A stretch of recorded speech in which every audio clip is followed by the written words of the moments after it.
Hello दोस्तों, welcome in my channel Sharma competition में आपका स्वागत करते हैं। और जैसा कि अभी ये बिहार एसआई का एग्ज़ाम हुआ और इसमें मैंने कुछ ये कट ऑफ के बारे में कुछ जानकारी दिया, जिससे कि स्टूडेंट को बहुत ही अच्छा लगा और पॉजिटिव रिस्पांस रहा।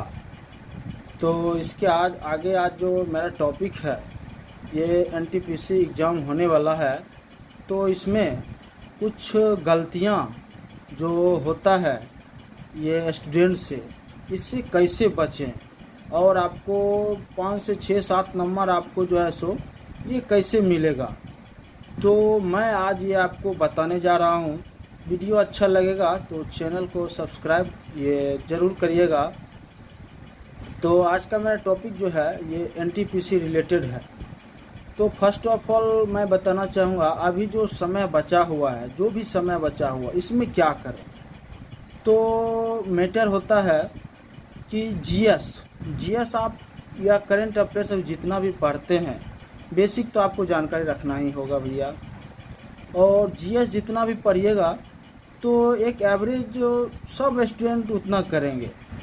और सबसे पहले मैं ये बता दूं कि ये जो एग्ज़ाम ले रहा टीसीएस कंपनी है, और टीसीएस कंपनी का जो पैटर्न होता है, मैंने ये टीसीएस का जो भी एग्ज़ाम अभी 2-4 साल में हुआ है सबको अटेंड किया हूँ। तो इनका क्वेश्चन पूछने का स्टैंडर्ड एक अलग होता है, ज़्यादा एनसीईआरटी बेस पर होता है। तो जीएस जो है सो एवरेज स्कोर सब लड़के करेंगे, उतना ही बनेगा चाहे आप कितना भी पढ़ लीजिए। रहा आगे दूसरी बात क्या है कि सबसे पहले आपको जो अभी ध्यान देना है, आपको मैथ और रीजनिंग, जो भी पोर्शन आपका कमज़ोर है, मेनली मैथ करके उसको 2 बार 3 बार आप रिवाइज कर लीजिए।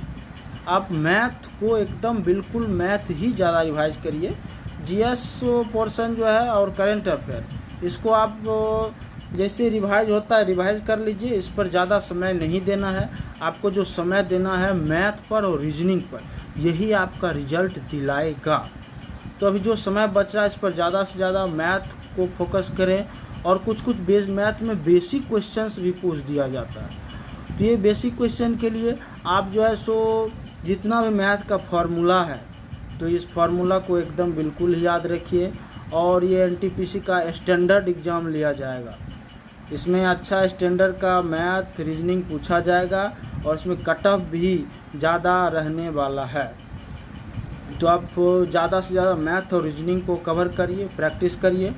और आगे जब आप एग्ज़ाम हॉल में जाते हैं तब किन बातों का ध्यान रखना होता है। बहुत से स्टूडेंट एक एग्ज़ाम में एक प्रेशर सा स्टूडेंट को बनता है, जिस प्रेशर से कैसे बचना है ये मैं आपको आज बता रहा हूँ।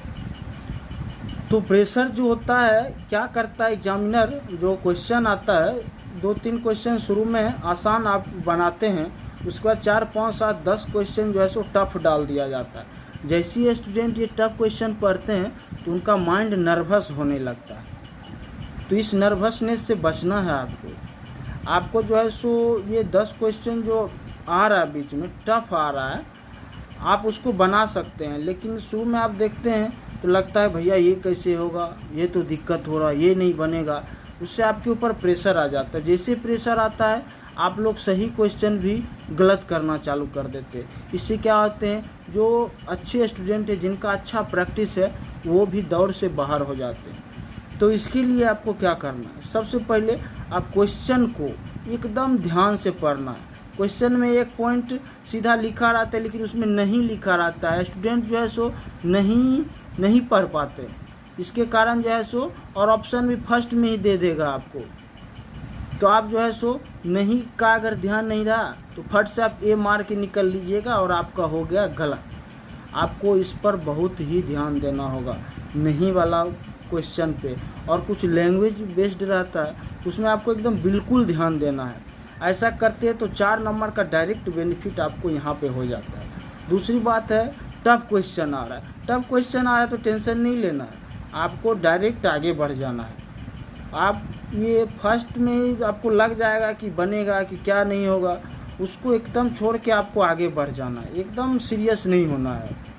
फिर जब आप आगे बढ़ते हैं तो फिर आपको क्वेश्चन आता है, क्योंकि कोई भी एग्ज़ाम हो तो उसमें 70 क्वेश्चन तक आसान ही दिया जाता है। 65 क्वेश्चन आसान रहता है, पहले आप इसको करिए। उसके बाद 35 क्वेश्चन या 30 क्वेश्चन जो बचता है, इसमें दोनों तरह टफ भी रहता है और मॉडरेट भी रहता है।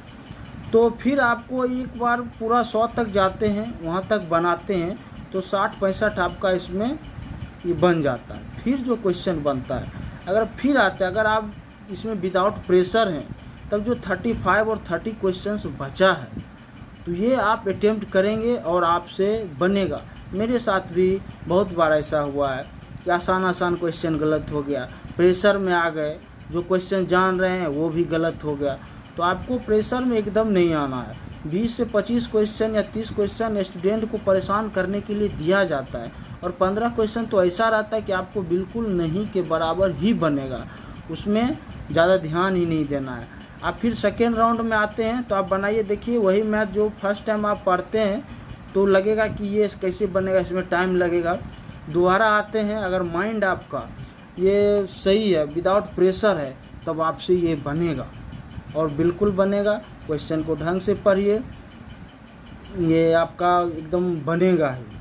और किन किन बातों का एग्ज़ाम में ध्यान देना होता है, आपको सबसे पहले तो क्वेश्चन देख के एकदम टेंशन नहीं लेना। अगर आप टेंशन में आ गए तो आपका वहीं पर एग्ज़ाम ख़त्म हो जा रहा है। दूसरी बात है, अगर टफ क्वेश्चन है तो सबके लिए है।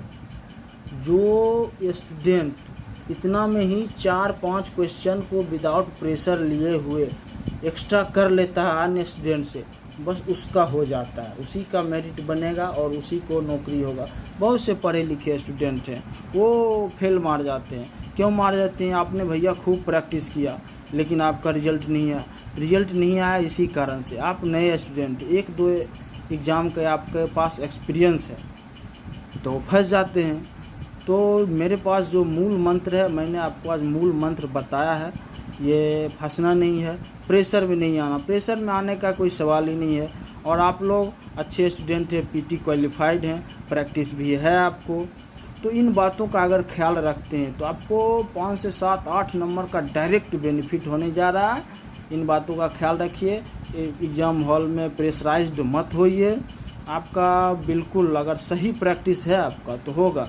ऐसे तो 7 लाख का लगभग रिजल्ट दिया, 7 लाख का तो नहीं होगा, लेकिन उसमें जो मेहनती स्टूडेंट हैं उनका होगा। और मैं ये वीडियो इसीलिए बना रहा था कि स्टूडेंट बहुत प्रैक्टिस किए हुए हैं लेकिन वो फेल हो जाते हैं। तो फेल होने का कारण यही है कि आप प्रेशराइज्ड हो जाते हो, आप क्वेश्चन को ढंग से पढ़ते नहीं हैं। थोड़ा 2 सेकेंड ज़्यादा लगेगा लेकिन उसको ढंग से पढ़िए। जो आसान क्वेश्चन है उसको आप जो है सो आप ढंग से देख के ऑप्शन क्लिक करिए। कभी क्या होता है, ए के बदले में बी क्लिक कर देते हैं, भैया 1 सेकेंड 2 सेकेंड और लगेगा, लेकिन आप ये देखिए कि हाँ इसका आंसर जो बी निकल रहा है, मैं बी पर क्लिक कर रहा हूँ कि नहीं कर रहा हूँ। इन सब बातों का बिल्कुल आप ध्यान रखिए। आपको 5 से 7 नंबर डायरेक्ट बेनिफिट होगा और 5 से 7 नंबर में डायरेक्ट मेरिट बनता है भैया। तो जो मेहनत किए हैं, जो प्रैक्टिस किए हैं, उनको ज़रूर बेनिफिट होगा। और अभी आप जो है सो घर में हैं, मैथ का ज़्यादा से ज़्यादा प्रैक्टिस करिए, रीजनिंग भी बन जाता है। मैथ का ज़्यादा से ज़्यादा प्रैक्टिस करिए, रीजनिंग में आपको लेना है। एक बार आप डाइस रिवीजन कर लीजिए, कैलेंडर रिवीजन कर लीजिए और क्लॉक रिवीजन कर लीजिए। इसमें कुछ क्वेश्चंस हैं फंसाने वाले जो कि आप खूब वो क्लॉक पढ़ के गए हैं, लेकिन ऐसा क्वेश्चन एक डाल देगा जिससे कि आप फंस जाइएगा। तो कुछ बेसिक्स हैं उस पर फोकस करिए। इससे रिलेटेड मैं आपको और भी कौन सा टीचर से मैथ पढ़ना है, इससे रिलेटेड मैं धीरे धीरे वीडियो आपको देता रहूँगा। मूल मंत्र आज का वीडियो में यही है कि आप जो है सो एग्ज़ाम में जो प्रेशर आता है स्टूडेंट से उसको बचना है। क्वेश्चन को बहुत ही ढंग से पढ़ना है। ऑप्शन आप क्या क्लिक कर रहे हैं इस पर ध्यान देना है। मेरे पास 12 वर्षों का एक्सपीरियंस है और मैंने 30+ ये एग्ज़ाम अटेंड किया हूँ और ये एक्सपीरियंस है मेरा। आप लोग का अच्छा रिस्पॉन्स रहा यूट्यूब पर मेरा, तो इसी तरह मैं फीडबैक देते रहूँगा जो कि ये सब टीचर नहीं दे पाएंगे। टीचर अच्छे अच्छे हैं यूट्यूब पर, इसमें कोई शक नहीं है। तो मेरा भी एक एक्सटर्नल फीडबैक रहेगा जो कि आपको डायरेक्ट बेनिफिट मिलने जा रहा। तो आशा करता हूँ कि वीडियो आपको ज़रूर अच्छा लगेगा, क्योंकि ये जो मैं बता रहा हूँ ये मैं एक स्टूडेंट ही हूँ, अपने दिलों से बता रहा हूँ। और तो और मैं ऐसे वीडियो 9-10 मिनट का होने जा रहा है, ज़्यादा लॉन्ग वीडियो मैं ये बनाना नहीं चाह रहा हूँ। तो इन बातों का ख्याल रखिए और अभी आप मैथ और रीजनिंग का जम के प्रैक्टिस करिए घर में, आपको डायरेक्ट बेनिफिट होने जा रहा है। और आप लोग का जो मेहनत किए हैं स्टूडेंट, जो कुछ मेहनती स्टूडेंट हैं लेकिन वो नए हैं, जिनको ये एग्ज़ाम हॉल में फेस करना होता है, तो ये वीडियो आप देखते हैं तो इसके बाद आपको बिल्कुल प्रेशर नहीं होगा। जो भी टफ क्वेश्चन आ रहा है उसको स्किप करके आगे बढ़िए। और 60 से 70 क्वेश्चन ऐसा रहता है जो आपको बनेगा, और ये 70 क्वेश्चन अगर आप सही बना रहे हैं तो, और जो टफ क्वेश्चन आ रहा है 10 उसमें बना दीजिए तो 80 पहुंच जा रहे हैं। 80 में तो भैया नॉर्मलाइज करके आपका अच्छा नंबर आ जाएगा और एनटीपीसी में बिल्कुल रिजल्ट होगा जो मेहनती स्टूडेंट हैं। और वीडियो अच्छा लगेगा तो सब्सक्राइब करिए, जिससे मैं भी मोटिवेट होऊंगा। और 2 दिन में मेरा लगभग 100 सब्सक्राइबर बढ़ा है, मुझे भी अच्छा लगा। कि एक कहावत है कि पढ़ाई कभी व्यर्थ नहीं जाता है, तो मेरे साथ आज वही हुआ और जिसका बेनिफिट मुझे मिल रहा है। मेरा एक्सपीरियंस मैं शेयर करते रहूँगा बीच बीच में। अगर आप लोग को जो भी दिक्कत है वो कमेंट के माध्यम से बताइए, मैं सबका सॉल्यूशन दूंगा। जो जिस तरह का भी समस्या है स्टूडेंट लाइफ में, मैं सबका सॉल्यूशन दूंगा, एकदम देहाती अंदाज में दूंगा। तो आशा करता हूँ अच्छा लगेगा। धन्यवाद।